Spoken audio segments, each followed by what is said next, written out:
Bonjour à tous, j'espère que vous êtes prêts pour une histoire que vous n'oublierez pas de sitôt. Et si, le jour le plus magique de l'année, vous découvriez que tout ce que vous pensiez être de l'amour, n'était qu'un mensonge soigneusement orchestré? Un jeu cruel, où vous n'étiez qu'un pion, un automate docile, bon à être utilisé et moqué dans votre propre maison? Si cette histoire vous touche, abonnez-vous, laissez un like et surtout, partagez vos impressions en commentaire. Votre soutien fait toute la différence pour cette chaîne. Je ne sais pas exactement à quel moment j'ai cessé d'être un mari, et suis devenu une blague. Peut-être que ça s'est fait lentement, sur des années. Ou peut-être que j'étais simplement trop aveuglé par l'amour ou ce que je prenais pour de l'amour, pour voir ce qui se passait réellement. Ce matin de Noël, en tout cas, j'ai tout compris. D'un seul coup. Comme un éclair qui déchire le ciel dans un silence glacial. Il était à peine 7 heures. J'étais levé avant tout le monde, comme d'habitude. Je voulais préparer du café, allumer quelques bougies, créer cette ambiance chaleureuse qu'on imagine tous pour les fêtes. J'avais passé des semaines à penser à chaque détail. La décoration, le sapin, les cadeaux, surtout les siens. Camille, ma femme depuis 5 ans. 30 ans, belle, brillante, un peu distante ces derniers temps, mais je n'y avais pas prêté attention. Elle passait beaucoup de temps avec sa sœur, Sophie. Et moi? Je me disais simplement, les sœurs sont proches. C'est normal. Cette année, j'avais réussi à économiser, à jongler avec nos finances pour lui offrir quelque chose de spécial. Un bijou délicat, ses écouteurs sans fil qu'elle voulait tant, et un coffret de soins haut de gamme d'une marque coréenne qu'elle adorait. J'étais sincèrement excité à l'idée de voir son visage s'illuminer en les découvrant. J'y avais mis tout mon cœur. Et toute ma carte de crédit. Mais en montant à l'étage, une simple phrase a tout brisé. Je voulais juste lui demander si elle voulait un café. La porte de la chambre d'amis était entr'ouverte. J'ai entendu mon prénom. Et des rires. Des rires qui, maintenant, me hantent. Camille disait à Sophie, Marc est tellement pathétique. Et elles ont éclaté de rire. Je suis resté figé. Tout mon corps s'est raidi. Elle a continué, chaque Noël, il s'excite comme un enfant pour mes cadeaux. Il croit que je suis impressionné. C'est hilarant. Sophie a répondu quelque chose que je n'ai même pas vraiment entendu. J'avais du sang qui pulsait dans mes oreilles. Puis Camille a lancé, avec ce ton narquois que je n'avais jamais entendu jusqu'à ce jour. Chaque cadeau que je lui offre, c'est lui qui le paie. Il ne regarde jamais les relevés. C'est un chien bien dressé. Il remue la queue pour n'importe quoi. Un chien. Bien dressé. J'ai reculé. Lentement. Chaque pas résonnait comme un coup de marteau. J'ai descendu les escaliers sans faire de bruit, et reposé la tasse de café que je tenais toujours, et me suis assis. Mes mains tremblaient. Mon estomac s'était noué. Je me suis forcé à respirer. Inspirer. Expirer. Comme si c'était tout ce qu'il me restait. 1 heure plus tard, tout le monde était en bas. Les parents de Camille, adorables et totalement inconscients, Sophie qui me lançait des petits sourires en coin, et Camille. Camille jouait parfaitement son rôle. « Oh mon Dieu, chérie, tu m'as gâté !» s'écriait-elle en découvrant les cadeaux que j'avais choisis avec tant d'amour. Sauf que je ne voyais plus une femme que j'aimais. Je voyais une actrice. Une manipulatrice. Un monstre derrière un sourire parfait. Quand ce fut mon tour, elle m'offrit une montre, des écouteurs haut de gamme, un jeu vidéo collector dont j'avais parlé une fois. Et j'ai souri. J'ai remercié. Parce que je savais. Je savais que tout cela, chaque centime, c'était moi. Ma carte. Mon compte. Mon cœur. Mais ce jour-là, je me suis promis une chose. Je n'allais pas crier. Pas me battre. Pas faire de scène. Non. J'allais observer. Apprendre. Et attendre. Parce que même un chien bien dressé peut apprendre de nouveaux tours. Le lendemain, lorsque la maison s'est enfin vidée, un silence étrange s'est installé. Un silence pesant, épais, presque suffocant. J'avais toujours aimé le calme après les fêtes, quand chacun reprend sa route, que les lumières clignotent encore doucement sur le sapin et que les restes du réveillon traînent sur la table, mais cette fois, c'était différent. Ce silence n'avait rien de paisible. Il me suivait partout. Il se collait à ma peau comme un manteau trempé en plein hiver. J'étais seul, face à une vérité que je n'avais jamais voulu envisager. Ma femme ne m'aimait pas. Pire encore, elle me méprisait. J'aurais pu l'affronter. Hurler. Lui balancer ses propres mots à la figure. Mais non. Quelque chose en moi s'était figé. Comme si j'avais basculé dans un autre monde. Une version parallèle de ma vie, où tout ce que je croyais réel n'était qu'un décor de carton-pâte, un décor que Camille avait peint avec soin pour masquer ce qu'elle pensait réellement de moi. Alors j'ai attendu. Et j'ai commencé à observer. Le 27 décembre, seul dans le salon, j'ai ouvert mon ordinateur portable. J'ai tapé les identifiants de notre compte commun. Puis ceux de mes cartes. J'ai remonté les relevés, mois après mois. Année après année. Et j'ai découvert l'ampleur du mensonge. Ce n'était pas seulement Noël. C'était tout. Des retraits d'espèces réguliers, d'importants achats pour des vêtements, des cosmétiques de luxe, des dîners dans des restaurants où je n'avais jamais mis les pieds, et même des virements directs vers le compte de Sophie. Tous sortis de mon compte, de mes cartes, de nos économies. Et moi, comme un imbécile, je me privais de changer ce vieux carrelage dans la salle de bain sous prétexte que ce n'était pas le bon moment. J'étais un gestionnaire prudent. Elle, une voleuse déguisée en épouse modèle. Les jours suivants se sont enchaînés dans une sorte de brume. Je faisais semblant. Je souriais quand elle me parlait, j'acquiesçais, je préparais le dîner comme si de rien n'était. Mais à l'intérieur, quelque chose était en train de bouillir. Elle ne se doutait de rien. Trop occupée à montrer sur les réseaux sociaux à quel point son mari était merveilleux, à publier des photos de ses cadeaux avec des légendes faussement attendries. « Merci mon amour, tu me connais si bien cœur rouge. » J'avais envie d'hurler. Chaque nuit, je restais éveillé, le regard fixé sur le plafond, repassant encore et encore cette scène du matin de Noël. Un chien bien dressé. 5 ans de mariage, réduit à cette phrase. Et plus je regardais, plus je trouvais. Camille avait ouvert 2 cartes de crédit à mon nom, sans me le dire. Elle avait puisé dans notre compte commun pour offrir des cadeaux à sa sœur. Des spas, des vêtements, des accessoires. Elle se plaignait sans cesse qu'on ne pouvait pas partir en vacances, qu'on devait faire attention, alors qu'elle siphonnait notre avenir à coups de dépenses futiles. J'ai même retrouvé des commandes en ligne passées à mon insu, livrées chez Sophie. Et moi, pendant ce temps, je culpabilisais pour chaque euro dépensé pour moi-même. Le réveillon du Nouvel An fut la dernière goutte. Une soirée chez des amis, à laquelle elle m'avait presque traîné. Elle a passé la soirée à me snober, à rire trop fort, à flirter à moitié avec d'autres. Puis, vers minuit, elle m'a demandé de la ramener parce qu'elle avait soi-disant mal à la tête. Mais à peine arrivée, elle s'est animée, comme si elle sortait tout juste de scène. Son téléphone a vibré. Elle est allée s'enfermer dans la chambre, probablement pour écrire à Sophie. Et là, tout s'est cristallisé. J'ai compris que je ne voulais plus être ce type-là. Ce mari docile.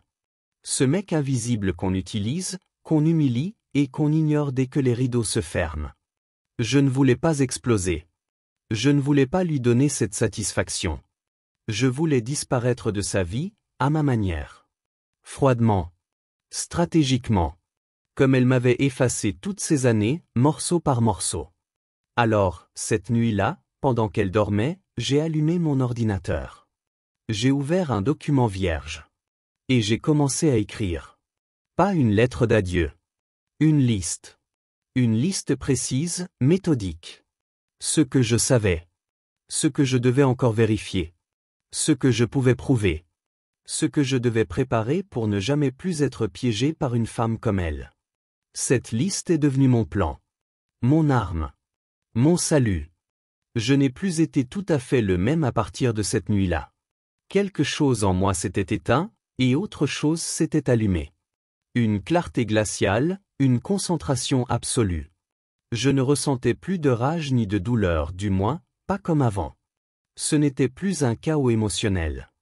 C'était un calme presque clinique, mécanique. Comme si mon cerveau avait pris le relais là où mon cœur avait abdiqué. Dès le matin, j'ai commencé à agir. Discrètement. Stratégiquement. J'ai dit à Camille que j'avais un projet important au travail, que je risquais d'être plus silencieux, moins disponible. Elle a haussé les épaules, l'air vaguement satisfaite de ne pas avoir à faire semblant de s'intéresser. En vérité, j'avais besoin de chaque minute de solitude pour poser les premières briques de ce que j'appelais déjà dans ma tête la sortie. D'abord, j'ai contacté ma banque depuis ma voiture pendant ma pause déjeuner. J'ai changé tous mes mots de passe, activé la double authentification, commandé de nouvelles cartes envoyées à mon bureau. J'ai même évoqué un faux vol de portefeuille pour justifier tout ça. Camille n'y a vu que du feu. Ensuite, j'ai commencé à consigner chaque élément, chaque preuve. J'ai ouvert un carnet. Un vrai, en papier. Chaque dépense douteuse, chaque relevé de compte, chaque photo de bien acheté avec mon argent mais présentée comme venant d'elle. Même les objets de la maison, je les ai photographiés, un par un. C'était autant pour me protéger que pour ne pas perdre la tête. Parce que, malgré tout, il y avait encore cette petite voix qui me demandait si je n'étais pas en train d'exagérer. Si j'avais mal interprété. Mais non.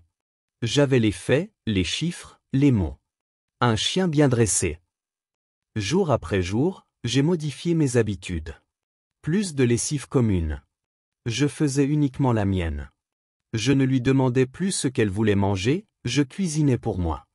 Je rentrais plus tard, je m'étais inscrit à une salle de sport, chose que je repoussais depuis des mois. Je ne la textais plus pendant la journée. Rien d'explosif, rien de brusque, juste des fissures, des petits changements que Camille commença peu à peu à remarquer. Un soir, elle m'a demandé si tout allait bien. Je lui ai répondu d'un ton neutre que j'étais stressé par le travail. L'ancien Marc se serait confondu en excuses. Le nouveau Marc, lui, se préparait à disparaître. Pendant ce temps, je cherchais un appartement. Rien de luxueux. Un 2 pièces modeste à 20 minutes de notre maison. Suffisamment loin pour l'espace, assez près pour la discrétion. J'ai utilisé un compte épargne qu'elle ne connaissait pas, ouvert 2 ans plus tôt en prévision d'un voyage d'anniversaire que je ne lui offrirai jamais. Ironie. J'ai versé la compte et payé le premier mois de loyer. Le bail était signé. La clé, en sécurité dans ma poche. Mon futur prenait forme. Un soir, je suis allé boire un verre avec un ancien camarade de fac devenu conseiller financier. Sous prétexte de rattraper le temps perdu, nous avons passé 3 heures à décortiquer mes finances. Quand je lui ai montré tout ce que Camille avait fait, son visage s'est figé. Il m'a aidé à construire une stratégie, réorganiser mes comptes, protéger mes actifs, poser les bases d'un divorce propre. Un divorce avec des preuves. Des faits. Des armes juridiques. Le plus difficile, c'était de rester stoïque.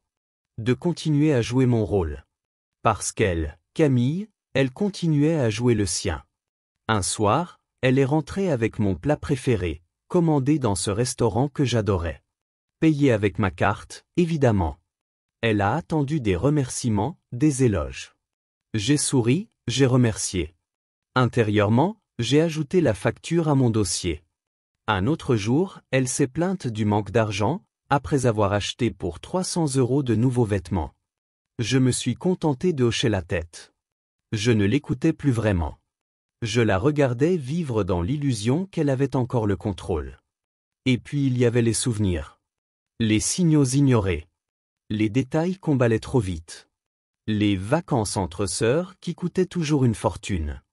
Les reproches quand j'achetais un simple t-shirt pour moi. La distance avec mes amis. Jake et Marc. Elle disait qu'ils étaient toxiques, mauvais pour notre couple. Alors je m'étais éloigné. Mais ce mois-là, j'ai recommencé à leur parler. À les voir. À me reconnecter avec ce que j'étais avant elle. Un soir, en simulant de dormir sur le canapé, je l'ai surprise chuchotant dans la salle de bain. Elle était au téléphone avec Sophie. La porte n'était pas complètement fermée. J'ai entendu chaque mot, Marc est bizarre, il est différent ces jours-ci, tu crois qu'il sait? Et la réponse de Sophie, froide, moqueuse, t'inquiète, il est trop con pour capter quoi que ce soit. Cette phrase m'a donné l'impulsion finale. Elle a tué le doute, consumé la dernière trace de pitié. Elle croyait que j'étais fini. Qu'elle contrôlait la partie. Mais la partie ne faisait que commencer. Le vendredi matin est arrivé. Le jour où Camille devait passer le week-end chez sa sœur. Elle m'a embrassé à la va-vite avant de monter dans sa voiture, son sac de voyage à la main, le visage détendu, presque joyeux. Elle pensait probablement que tout était redevenu normal. Que son petit chien bien dressé avait retrouvé sa place au pied du lit, docile, obéissant. Elle ne savait pas qu'en partant, elle m'offrait exactement ce dont j'avais besoin, du temps. 3 jours. 3 jours de liberté totale, sans surveillance, sans masque. Et j'étais prêt. À peine sa voiture disparut au coin de la rue que j'ai mis mon plan à exécution. J'avais tout prévu, chaque détail, chaque étape. 30 minutes plus tard, un camion de déménagement s'arrêtait devant notre maison. 2 hommes, ponctuels, efficaces, prévenus à l'avance. On a chargé les meubles que j'avais apportés avant notre mariage, mes affaires personnelles, mon matériel informatique, mes vêtements, mes souvenirs. Tout ce que je pouvais prouver comme étant à moi. J'ai laissé ce qui nous appartenait à tous les deux, ce que je ne pouvais pas revendiquer honnêtement. Je ne voulais rien prendre qui ne me revenait pas de droit. Juste ce qu'on m'avait volé, ma dignité, ma liberté, mon espace. L'appartement était déjà prêt. Simple, modeste, mais à moi. Un espace sans jugement, sans regard méprisant, sans faux sourire. Une table, un lit, une cafetière, mon PC et le silence. Ce merveilleux silence qui ne me jugeait pas. J'ai laissé un bon pourboire aux déménageurs, les ai remerciés, puis je suis retourné une dernière fois dans l'ancienne maison. Pour poser l'épreuve. Sur la table de la salle à manger, j'ai déposé une pile de documents. Des relevés de compte. Des captures d'écran. Des reçus. Des photos des objets offerts, achetés par mes soins. Une copie de l'enregistrement de leur dernière conversation, celle où elle se moquait de moi. Dans notre pays, c'est légal tant qu'on est soi-même partie de la conversation. J'avais tout vérifié. À côté de ce dossier explosif, j'ai placé les papiers du divorce. Signés par mon avocat. Prêt.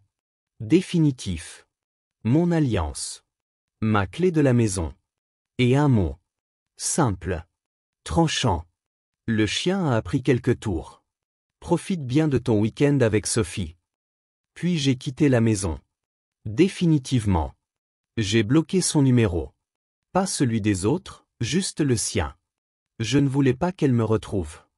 Je voulais qu'elle ressente, ne serait-ce qu'un instant, cette panique glacée que j'avais vécue en bas de cet escalier, le matin de Noël. Le soir même, vers 20h, mon téléphone a commencé à vibrer. Des dizaines de notifications. Des messages venant de numéros inconnus. Des appels manqués. Des messages vocaux. Des mails. Des demandes sur les réseaux. Elle était rentrée. Elle avait découvert. Et elle hurlait dans le vide.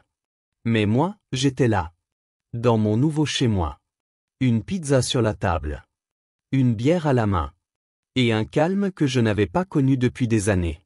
Pas de confrontation. Pas de cris. Juste, la vérité qui explosait toute seule, comme une bombe à retardement dont elle avait elle-même allumé la mèche. Le lendemain matin, vers 10h, j'ai reçu ce message. De Sophie. Elle hurle. Réponds-lui, je t'en supplie. Je l'ai lu en silence. Puis j'ai souri. Et j'ai continué à monter mon nouveau bureau.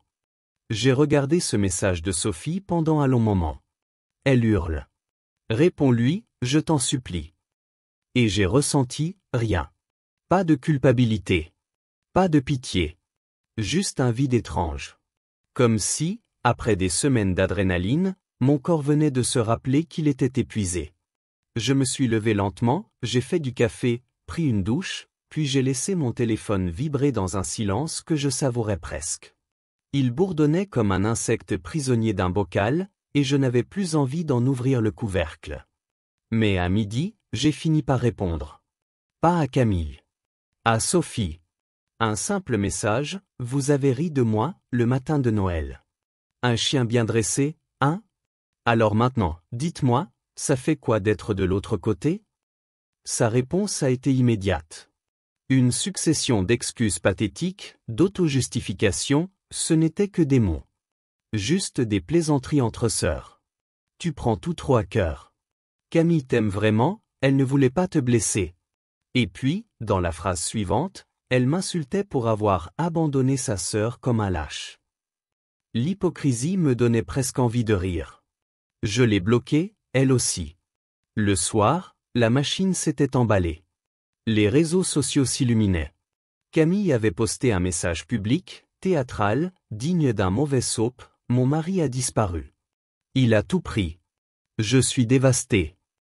Et les commentaires affluaient, pauvre chérie, quel monstre. Il n'avait pas l'air comme ça. Et pendant que ses amis me peignaient en bourreau, mes vrais amis, ceux qu'elle avait essayé de m'éloigner, m'écrivaient en privé. Jacques, Marc. Ils avaient reçu des messages agressifs de sa part, des accusations, des demandes. Mais ils ne savaient rien. Et même s'ils l'avaient su, ils ne lui auraient rien dit. Le soir venu, je me suis retrouvé seul dans mon nouvel appartement. Mon lit n'était pas encore arrivé, je dormais sur un matelas gonflable, les cartons encore à moitié fermés. Le silence était assourdissant. Pas celui qui apaise, mais celui qui vous confronte à vous-même. Pendant des années, j'avais été entouré par sa voix, ses remarques, son rire faux, ses conversations incessantes avec Sophie. Et là, plus rien. Juste moi, et ce vide. J'ai dû mettre un podcast, n'importe quoi, juste pour ne pas devenir fou. Je me suis réveillé à 3 heures du matin. L'estomac noué. Pas de regret, non. Mais ce sentiment, cette conscience brutale que tout était vraiment fini. 5 ans de vie, de projets, d'illusions, balayés. Je n'avais plus de maison, plus de femme, plus de futur défini. Juste un espace blanc. Une nouvelle page. Pendant un moment, j'ai failli lui écrire. Vraiment. Mais ensuite, je me suis rappelé. Un chien bien dressé. Et cette image a tout figé. Non. Je n'étais plus cet homme-là. Plus jamais. Le deuxième jour après mon départ, j'ai commencé à recevoir des messages de ses parents. Son père, d'abord, poli, inquiet, je ne sais pas ce qui s'est passé entre vous deux, mais j'aimerais qu'on puisse en parler. Puis sa mère, beaucoup moins délicate, une série d'insultes, de jugements, comme si j'étais devenu l'ennemi public numéro 1. Je n'ai répondu à aucun des deux. Et puis, les amis communs ont commencé à écrire. La plupart avaient entendu sa version. Mais quelques-uns ont posé la bonne question, quelle est la tienne? À cela, j'ai simplement dit, il y a toujours 2 versions d'une histoire. Je raconterai la mienne en temps voulu. Pendant ce temps, j'apprenais à vivre. Commande de courses livrées à domicile pour éviter les lieux habituels. Nouvelle salle de sport. Reconnexion avec mes anciens repères. J'avais enfin l'espace pour respirer. Et puis, un matin, à 3h42 précisément, j'ai reçu un email. De Camille. Je sais que j'ai merdé. Peu importe ce que tu crois avoir entendu, on peut réparer. S'il te plaît, parle-moi. La maison est vide sans toi. Elle blâmait Sophie. Elle disait qu'elle avait voulu paraître détachée, forte. Qu'elle m'aimait. Qu'elle avait changé. Mais moi, je savais. Ce n'était pas de l'amour. C'était du confort. De la dépendance. Du contrôle. J'ai transféré le message à mon avocat. Sans répondre. Quelques jours plus tard, j'ai reçu un appel depuis un numéro inconnu. Contre mon instinct, j'ai décroché. C'était Sophie. Sa voix était méconnaissable, plus dure, plus lente. Elle a commencé sans préambule, Camille dort chez moi depuis que t'es parti. Elle ne dort plus. Elle ne mange plus. Elle a appelé son boulot pour dire qu'elle était malade. Et puis, elle a lâché la bombe. Elle a déjà atteint le plafond de ses cartes bancaires. Sans ton salaire, elle ne tient pas. Elle, dans la merde. J'ai fermé les yeux. J'ai respiré profondément. Et je lui ai simplement répondu, ce n'est pas mon problème. Elle aurait dû y penser avant de me traiter comme un distributeur automatique. Sophie a eu un moment de silence. Puis elle a craqué. Elle a pleuré. M'a dit qu'elle ne pensait pas que tout irait si loin. Qu'elle n'avait jamais voulu ça. Qu'elle regrettait. Une partie de moi a failli compatir. Mais ensuite, une image m'est revenue. Son rire. Le matin de Noël. Sa voix moqueuse. Un chien bien dressé. J'ai raccroché après lui avoir lancé une dernière phrase, Dis-lui que mon avocat la contactera dans la semaine. Ce sera notre seul contact. La première semaine est devenue 2. Je me suis installé, j'ai décoré mon appartement, accroché quelques tableaux, acheté des plantes. Camille détestait les plantes. Elle disait que ça salissait, que ça sentait l'humidité. Moi, j'ai toujours rêvé d'avoir des plantes vertes dans chaque pièce. Le divorce avançait. Pas aussi vite qu'au cinéma, mais plus vite que je ne l'aurais cru. Camille avait tenté plusieurs stratégies. Des fleurs livrées à mon bureau, je ne lui avais jamais dit où il était, un mot manuscrit dans ma boîte aux lettres, une playlist partagée sur Spotify intitulée « Pour nous deux ». Tout fut ignoré. Silence total. Je laissais mes avocats parler pour moi. Puis, j'ai appris qu'elle avait dû prendre une colocataire pour garder la maison. Ironie du sort, cette colocataire, c'était Sophie. Apparemment, leur lien parfait de sœur s'effondrait sous le poids de la réalité. Le copain de Sophie l'a quitté peu après l'arrivée de Camille. Les tensions financières, l'ambiance empoisonnée, ça ne faisait que commencer. J'aurais dû me sentir vengé. Mais en réalité, j'étais ailleurs. Loin. 3 semaines après ma fuite, nous nous sommes vus. Une seule fois. En face à face. Dans une salle de réunion, avec nos avocats. Camille est entrée la première. Elle semblait diminuer. Les cheveux en bataille, le regard creux. Quand elle m'a vu, elle a éclaté en sanglots. A voulu s'approcher. Son avocat l'a retenue. Le mien a posé sur la table notre dossier. Preuves, factures, relevés, enregistrements. Tout. Elle a tout regardé. En silence. Elle a pâli. Et son avocat aussi. Ils ont demandé un moment de pause. Quand ils sont revenus, leurs exigences avaient fondu comme neige au soleil. Plus de maison. Plus d'argent. Juste, la fin. À la sortie, elle a tenté une dernière approche. Son avocat était déjà parti. Elle m'a attrapé le bras. Elle pleurait. Je vais changer. Je vais suivre une thérapie.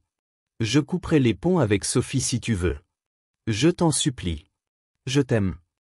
J'ai eu un moment d'hésitation. J'ai revu notre mariage. Ses rires. Nos débuts. Puis, Noël. Un chien bien dressé. J'ai doucement retiré son bras de mon poignet. Et je lui ai dit, sans haine, sans colère, je mérite mieux que d'être une blague. Et toi aussi. Puis je suis parti. Le divorce a été finalisé 3 mois plus tard. Rapide, selon mon avocat, parce que nous n'avions pas d'enfants et qu'elle n'a rien contesté après avoir vu les preuves. La maison a été vendue. Les biens partagés. Ma vie, redessinée. Aujourd'hui, 6 mois après ce Noël-là, le printemps est devenu été. Mon appartement est devenu un chez-moi. J'ai repris contact avec mes vieux amis. J'en ai rencontré de nouveaux. J'ai même commencé un cours de cuisine. Camille disait que j'étais incapable de cuire un œuf sans le brûler. Et pourtant, je ne suis pas si mauvais. Dernièrement, j'ai reçu une demande d'abonnement sur Instagram. C'était elle. Camille. Je l'ai refusée. 10 minutes plus tard, un SMS d'un numéro inconnu, tu me manques. Je suis désolé. J'ai changé. Je n'ai pas répondu. Pourquoi le ferais-je? Ce chapitre est terminé. Le chien bien dressé a appris de nouveaux tours. Il a trouvé un nouveau foyer. Et, pour la première fois depuis longtemps, il court libre. Merci d'avoir pris le temps d'écouter cette histoire jusqu'à la fin. Si elle vous a ému, surpris ou même bouleversé, n'hésitez pas à nous le faire savoir en commentaire. Vos retours sont essentiels et nous permettent de continuer à partager des récits toujours plus proches de la réalité. Si ce type de contenu vous intéresse, pensez à vous abonner, à cliquer sur j'aime et à activer la cloche pour être averti dès la publication des prochaines vidéos. De nombreuses autres histoires vraies, touchantes et parfois choquantes vous attendent. À très bientôt pour un nouveau récit.